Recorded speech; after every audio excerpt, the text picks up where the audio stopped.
स्वागत है दोस्तों आपका इस वीडियो में। तो फ्रेंड्स, आज हम लेके आए हैं आपके लिए एक वेरी इम्पोर्टेंट वीडियो विज्ञान के पेपर के लिए, जिसमें आपको वेरी इम्पोर्टेंट क्वेश्चन देखने के लिए मिलेंगे जो आपके वार्षिक पेपर में पूछे जा सकते हैं। बिल्कुल इम्पोर्टेंट क्वेश्चन है, आपको वीडियो बिल्कुल भी स्किप नहीं करना। पहले हम क्वेश्चन आंसर देखेंगे और फिर उसके बाद सही जोड़ी और खालिस्तान देखने वाले हैं। तो अभी तक आपने चैनल सब्सक्राइब नहीं किया तो चैनल सब्सक्राइब कर लीजिए और बेल आइकन को भी प्रेस कर लीजिए, जिससे आपको अगला पेपर और अगली वीडियो मिल सके। चलिए देखते हैं, पहला प्रश्न है आपका। वेरी इंपॉर्टेंट क्वेश्चन देखने वाले हैं जो आपको पेपर में देखने के लिए मिलेंगे वार्षिक पेपर में। तो चलिए वीडियो शुरू करते हैं। पहला है आपका, धक्के या खिंचाव के कारण वस्तुओं की गति की अवस्था में परिवर्तन के दो दो उदाहरण दीजिए। धक्के के कारण मेज को धक्का देना, दरवाजे को धक्का देना। फुर है खिंचाव के कारण कुएं से बाल्टी खींचना, मेज की दराज को खोलना। तो इसको भी आपको अच्छे से कर लेना है इसको। फिर है दूसरा, ये आपको 100% देखने के लिए मिलेगा दूसरा पेपर में। दूसरा है आपका तंत्रिका तंत्र का चित्र बनाइए, नामांकित चित्र कीजिए। तो कोशिका का चित्र आपको प्रैक्टिस करके जाना है घर पर। 100% ये आपको देखने के लिए मिले तंत्र का। चलिए देखते हैं आगे। फिर है आपका अगला, एक दोलक 4 सेकंड में एक बार दोलन करता है, इसका आवर्तकाल तथा आवर्ती ज्ञात कीजिए। तो ये आवर्ती दोलन बटे समय, ये दोलन रहा 40, ये समय रहा 4, इनको 4 भाग दे दिया तो 10 प्राप्त हो गया। तो ये आपका बिल्कुल आंसर सही हो जाएगा। तो फिर है आपका अगला प्रश्न, लौटने घर्षण किसे कहते हैं। आपको वीडियो बिल्कुल भी स्किप नहीं करना, आगे आपको सही जोड़ी और सही गलत और सही विकल्प भी मिलेंगे देखने के लिए जो आपके पेपर में पूछे जाएंगे। जब एक वस्तु किसी दूसरे वस्तु के पृष्ठ पर लुढ़कती है तो उसकी गति के प्रतिरोध को लौटने घर्षण कहते हैं। तो ये आपका बिल्कुल सही आंसर हो जाएगा। फिर है आगे, ऐसे द्रव्यों के नाम बताइए जिनका परिणाम चित्र में दर्ज। चित्र आपको बनाकर देखकर जाना है। नींबू का रस, नमक का विलयन, कॉपर सल्फेट का विलयन। ठीक है, तो ये आपका सही आंसर हो जाएगा। फिर है भूकंप आने के कारण लिखिए। अधिकांश भूकंप पृथ्वी की प्लेटों की गतियों के कारण आता है। ज्वालामुखी फटने से ज्वालामुखी फटने से भी भूकंप आता है।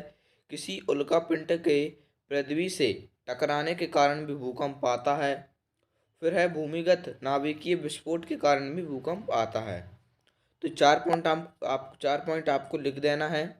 ये आपका वेरी इंपॉर्टेंट क्वेश्चन है, इसको आपको करके जाना है 100%।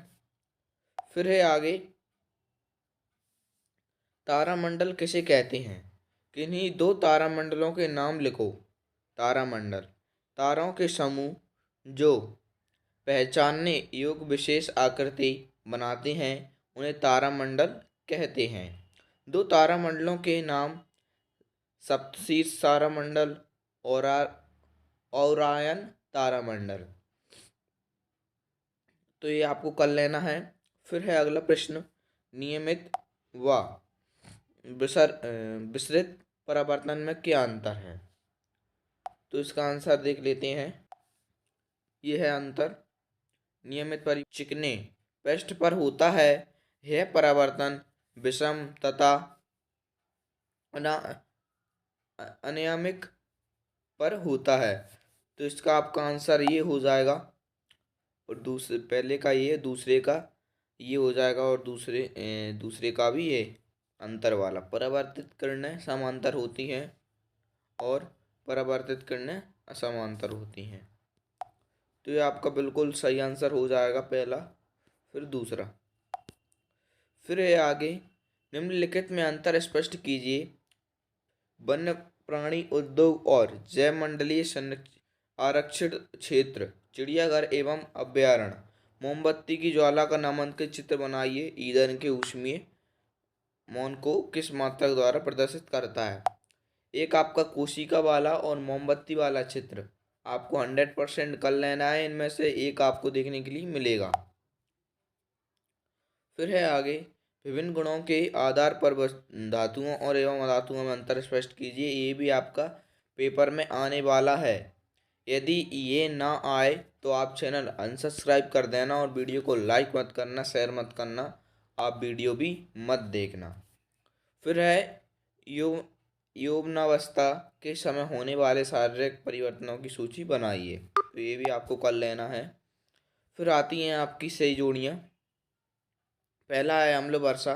तो अम्ल वर्षा आपका हो जाएगा नाइट्रोजन डाइऑक्साइड। फिर है दूसरी विश्व उष्णन कार्बन डाइऑक्साइड। फिर है तीसरी ओजोन उपक्षय क्लोरोफ्लोरोकार्बन। फिर है जल प्रदूषक आर्सेनिक। फिर है क्लोरीकरण जल को शुद्ध करने की विधि। फिर है संश्लेषित रेशों की भांति प्लास्टिक भी एक बहुलक है। फिर है आपको सत करना है, कारण होता है सत।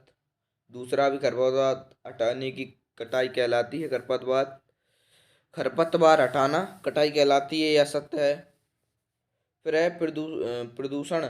प्रदूषक वे पदार्थ हैं जो वायु जल को संदूषित करते हैं। ये आपका सही हो जाएगा। तो मुझे इम्पोर्टेंट ये तीनों ही मिले थे, सही गलत। फिर हैं आपके खालिस्तान।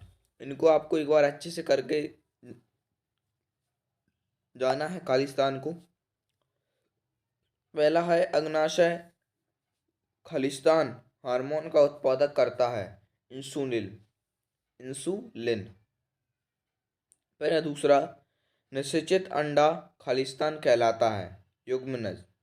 फिर है सजीवों के शरीर की संरचनात्मक इकाई खालिस्तान है, कोशिका।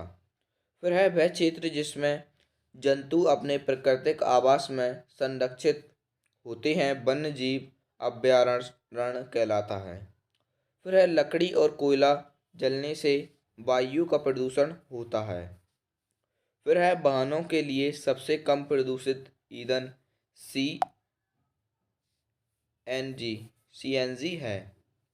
फिर है धातुएं अम्लों से अभिक्रिया कर खालिस्तान गैस बनाती हैं, हाइड्रोजन आपका आंसर हो जाएगा। फिर है सूर्य के सबसे अधिक दूरी वाला ग्रह न्यूटन है। फिर अगला है वायुमंडल के आसन ताप में वृद्धि को विश्व उष्णन कहते हैं। फिर है सजातीय आवास एक दूसरे की प्रतिकर्षित करते हैं एक दूसरे को। तो फ्रेंड्स इनको आपको एक बार अच्छे से करके देख लेना है, अच्छे से अच्छे, क्योंकि ये आपके पूछे जाने वाले हैं। फिर है किसी विलयन से विद्युत धारा प्रवाहित होने पर रासायनिक प्रभाव उत्पन्न होता है। किसी वस्तु द्वारा एक दोलन को पूरा करने के लिए गए समय को आवर्तनांक कहते हैं। फिर है घर्षण से ऊर्जा उत्पन्न होती है, ये आपको पता ही होगा। फिर है कुएं से पानी निकालते समय हमें रस्सी को खालिस्तान करना पड़ता है, खींचना पड़ता है। फिर है निम्नलिखित में से किसे घर्षण द्वारा आसानी से आविष्कृत नहीं किया जा सकता। तो इसका आंसर आपका हो जाएगा तांबे की छड़ को। ये आपके वो हैं सही विकल्प हैं। फिर है अगला आपका स्नेहक द्वारा घर्षण का मान निकालिए, घट जाता है। स्नेहक द्वारा घर्षण का मान घट जाता है।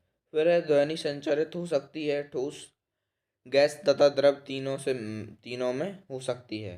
फिर है निम्न में से विद्युत का कुचालक है आसुत जल। क्या है? आसुत जल। फिर है निम्न में से स्त्री हार्मोन है एस्ट्रोजन। दाल का सूत्र ये आपका हो जाएगा, दाल का सूत्र, इनको आपको कर लेना है अच्छे से। फिर है पेट्रोल जैसे ज्वलनशील पदार्थों में लगी आग को बुझाने में उपयोगी है, इसका आंसर हो जाएगा CO2। पृथ्वी का वह भाग जहाँ सजीव पाए जाते हैं जैव मंडल है। मानव शरीर की सबसे बड़ी कोशिका है तंत्रिका कोशिका। चित्र आएगा आपके लिए बनाने को, इसका आंसर तंत्रिका है। फिर है अग्निरोधक प्लास्टिक का उदाहरण है मेल। फिर है सक्रिय धातु जो वायु को खुला छोड़ देने पर आग पकड़ लेती है, फास्फोरस। निम्न में से कौन सा जीवाश्म ईंधन है? उपयुक्त सभी कोयला, पेट्रोलियम, प्राकृतिक गैस उपयुक्त। तो फ्रेंड्स, इस वीडियो में हमने आपको फुल सॉल्यूशन करवा दिया है, तो आपको इनको अच्छे से कर लेना है। मैंने फुल सॉल्यूशन आपको करवा दिया। वेरी वेरी इम्पोर्टेंट क्वेश्चन है। यूट्यूब पर सभी लोग कुछ फेक वीडियो डाल रहे हैं जो वार्षिक पेपर के लिए। तो फ्रेंड्स, आपने चैनल सब्सक्राइब नहीं किया, चैनल सब्सक्राइब कर लीजिए, क्योंकि कुछ बच्चे चैनल सब्सक्राइब नहीं करते। तो आप चैनल को सब्सक्राइब कर लीजिए और बेल आइकन को प्रेस कर लीजिए, जिससे आपको अगला पेपर और अगली वीडियो का नोटिफिकेशन मिलता रहे। चलिए मिलते हैं अगली